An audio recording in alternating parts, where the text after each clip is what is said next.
अब बेंगलुरु के चिन्ना स्वामी स्टेडियम के बाहर भगदड़ की स्थिति होगी और इस भगदड़ में बताया जा रहा है कि 3 लोगों की मौत हो गई है। प्रशासन और पुलिस के लोग मौके पर तैनात हैं। बेंगलुरु के चिन्ना स्वामी स्टेडियम को भगदड़ में 3 लोगों की मौत की खबर आ रही है। हादसे में कई लोग घायल हो गए। हालांकि सरकार ने मृतकों की संख्या के बारे में पुष्टि नहीं की है। आपको बता दें कि आरसीबी ने मंगलवार को 18 साल के लंबे इंतजार के बाद पहली आईपीएल ट्रॉफी जीती, जिसके बाद प्रशंसक बेकाबू हो गए, जश्न मनाने के लिए निकल पड़े और उसके बाद इतना बड़ा हादसा हो गया। कुल मिलाकर जानकारी तो ये आ रही है कि मौतों का जो आंकड़ा है वो काफी ज्यादा है। अभी तक खुलकर पुष्टि नहीं की गई है। नीरज, क्या कुछ अपडेट आ रहा है? देखिए, इस तरह से घटनाओं का होना अपने आप में कई बड़े सवाल खड़े करता है कि क्या सुरक्षा व्यवस्था में कहां कमी रह गई, आखिर भीड़ इस कदर बेकाबू क्यों हो गई?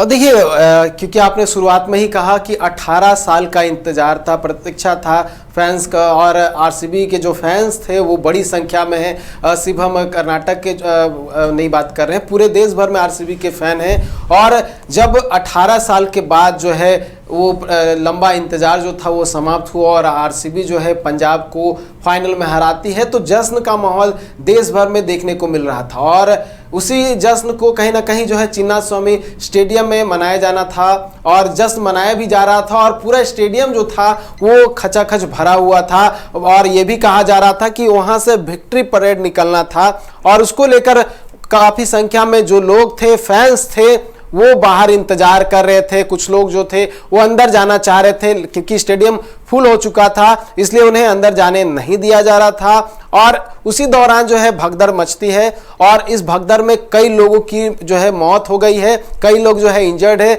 उन्हें अस्पताल में जो है भर्ती कराया गया है। आपने कुछ तस्वीरें भी देखी होंगी किस तरह से जो वहाँ पे लोग घायल हैं, जिनकी सांसें नहीं चल रही, उन्हें सीपीआर दिया जा रहा है। उन्हें उठाकर जो वहाँ के जो इंस्पेक्टर है, पुलिस जो है वो दौड़ते हुए जा रहे हैं। एम्बुलेंस जो है बड़ी संख्या में वहाँ पहुँच रही ताकि घायलों को ले जा सके। तो देखिए, ये भी कहा जा रहा है कि वहां प्रशासन की ओर से जो व्यवस्था थी उस तरह से नहीं की गई थी। प्रशासन की ओर से कहा जा रहा है कि उनके पास समय कम था, इसलिए जितने समय में जो है जो हो पाया उतना उन्होंने किया। लेकिन जो ये घटना घटी है वो बड़ी घटना है। और क्योंकि क्रिकेट फैन होने के नाते बहुत सारे जो लोग थे वो वहां पर पहुंचे हुए थे और क्योंकि विक्ट्री परेड जिस तरह से मैंने कहा कि होना था और इसी को लेकर जो है बड़ी संख्या में जो फैंस थे वो पहुंचे हुए थे। जो पूरा उस अगर चिन्ना स्वामी स्टेडियम के बाहर की अगर तस्वीर की बात करो तो अभी भी वहां पर बहुत भारी संख्या में जो फैंस है वो वहां पर जमे हुए हैं। और अभी भी अगर बात करें तो वहां पे इंतजार कर रहे हैं कि वहां पर जितना भी प्लेयर्स हैं उनका जो है एक झलक मिल जाए। तो ये कहीं ना कहीं एक भावनाएं होती है क्रिकेट फैंस की और यही भावनाएं जो उन्हें खींचकर वहां तक ले गई। लेकिन क्योंकि व्यवस्था और लोगों की उत्सुकता जो थी वो बड़ा कारण बना ये भगदड़ का और इसमें कई लोगों की मौत हो गई। देखने वाली बात होगी कि इसका ऑफिशियल आंकड़ा क्या है। क्या जो बातें आपने कही 3 लोगों की मृत्यु हुई है या ये 3 लोग ही हैं या उस अधिक जो संख्या हो सकती है, लेकिन काफ़ी पीड़ादायक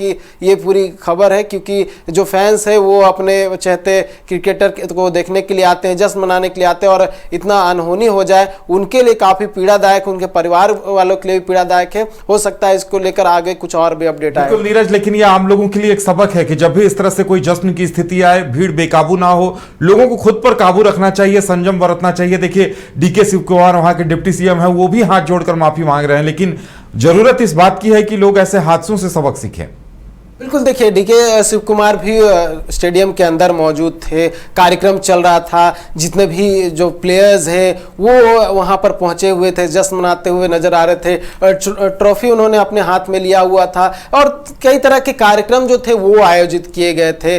और देखिए, आने का जो मुख्य उद्देश्य था फैंस का वो वही था कि किस तरह से जो है झलक पाए, ट्रॉफी के देखे, विराट कोहली को देखे और जितने भी प्लेयर्स हैं उनको देखे। लेकिन उन्हें भी नहीं पता था कि इतनी बड़ी घटना जो है घट जाएगी। और क्योंकि सबकी उत्सुकता होती है और इस दौरान जो है कोई ये नहीं सोचता है कि अगल बगल बड़ी संख्या में जो लोग हैं वो खड़े हैं, बैठे हुए हैं, वो अपनी उत्सुकता में कहीं ना कहीं जो है सबको ले लेते हैं और इसी में कहीं ना कहीं एक बड़ी संभावना जो है वो होती है और इस संभावना के तहत जो है ये बड़ी घटना घटती है। तो ये पहले से कह सकते हैं संभावना थी, क्योंकि बड़ी संख्या में जो लोग थे वो पहुंचे हुए थे और क्योंकि ये कहा जा रहा है प्रॉपर तैयारी भी नहीं की गई थी और कहीं ना कहीं ये जो बड़ा लूपहोल हुआ था इसी कारण जो है बड़ी घटना घटी है। उदय, चलिए नीरज, हमारे साथ जुड़ने के लिए और जानकारी देने के लिए बहुत बहुत धन्यवाद। तो देखने वाली बात यह होगी कि इससे लोग सबक कितना सीखते हैं और पुलिस प्रशासन की तरफ से इसे लेकर क्या कुछ एहतियात या अलर्ट जारी किया जाता है और क्या कुछ खुलासा होकर सामने आता है।